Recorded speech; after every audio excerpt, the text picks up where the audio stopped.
in this last video, I took some samples from of stoneflies, and these are the stones that I took. These are golden stones, and I just preserved these in it's half and half alcohol and water. Look how beautiful those things are. They're just something else. Anyway, I wanted to show you how to tie my stonefly pattern, and it's really simple, but I've just developed it so that it's a really durable fly. It mimics this stonefly from the river that I'm fishing as close as possible, and you'll see when we're finished. It's just really a simple fly. It's not an exact duplicate, but the fish sure, as you saw in the video, they sure take to that fly really well. So basically, what we're going to do is I'm going to start with, this is a mustad, just a real simple mustad hook. This is a size 10, and I'm going to take my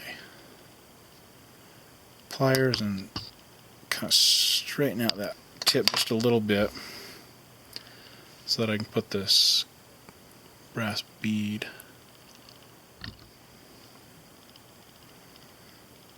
Alright, that's not too bad.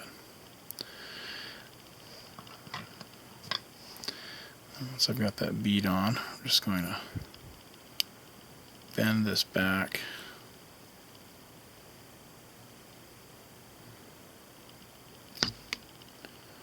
Its original position. As I'm doing that, I try to smash down that barb. I don't want that great big barb on this fly. We'll just bend it over a little bit. Alright, so this is just a green turkey biot, dyed green, and it's really not that bright. It's kind of a neutral, kind of a brownish green, and it matches the color of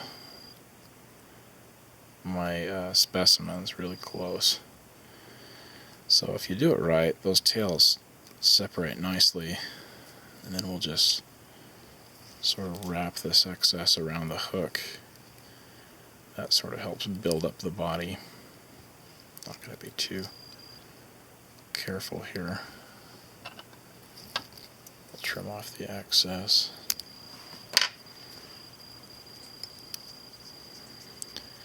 I'll give this a few more wraps and sort of lock down that bead a little bit better. And we'll just come back over the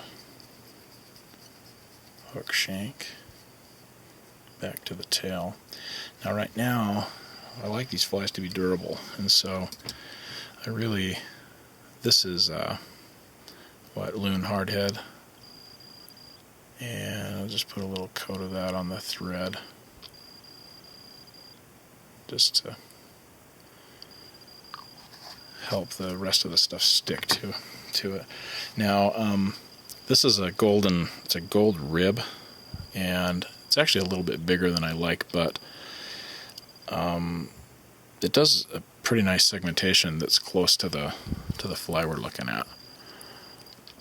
So I'm going to cut off a strip of this. I trim the tip. This is kind of a D rib, and I trim that tip so that it goes in nice and flat.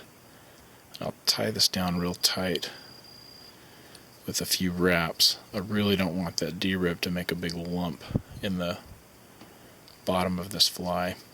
So we're going to cinch that down real tight. I'm going to bring the thread almost all the way to the bead, and then we're just going to simply just make sure it goes the right direction so that the rounded part faces up. I'm just going to very tightly wrap this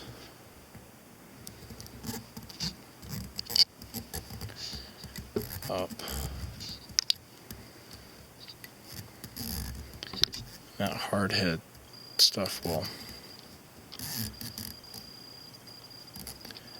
help that adhere to the hook. Okay, so I'm going to just cinch this down. This is really stiff rib. Cinch that down with a few wraps, like so. Trim that as close as we can. And then try to smooth that out a little bit with some thread. Now we're going to go back just a little bit. Actually, you can keep it forward on the bead because we're just going to put a little bit of kind of a rust color dubbing. This is going to end up being the legs, kind of part of the thorax and the legs of this thing.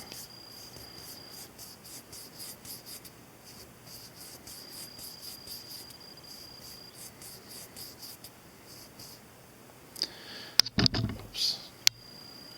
Go ahead and just turn that on. Doesn't need to be perfect. Okay, now we're going to take some of this clear, just scud back material, and I'm just going to tie it onto here, and then we're going to cut it in a V, and that's going to create the kind of that shell, the top of the thorax of the stonefly. I'm going to do that a couple of times, and as I move forward, I just allow a little bit of spacing of each one of those. Just a couple is all you need. Let me rotate that so that you can see how that forms that, maybe a wing case or a shell. I only need a couple, and I'm going to actually just tack that down. I'm going to leave that little bump. I like that there. And now just whip finish this.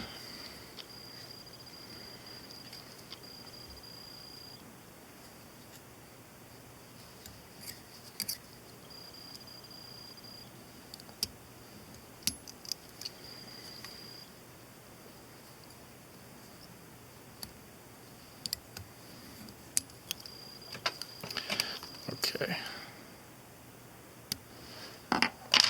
Now for the final touch, what we're going to do is just pick out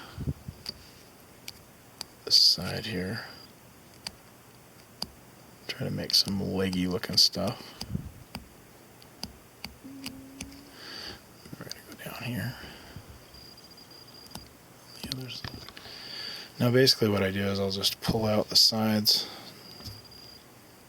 Doesn't have to be perfect again, and then I'll trim these off so they're relatively even. And there we have my golden stone. I'm sure it's very similar to other golden stone patterns, but the one thing I like about this is that it's, I develop it based on the sample. And here we go, kind of, if you look at these together, we got some, you can see that's a pretty good shot of how similar these are. You can see how that would fool the fish. You've got the segmentation, you've got the tails that are very similar, you've got the wing casing, and even the bead head I think helps, and the coloration and everything. So you can see where the legs kind of work. So anyway, that's a good pattern to try. It's easy and it's durable. One thing that I'll also do is take some of that head cement. We'll just put a little daub on the wraps, on the top and on the bottom.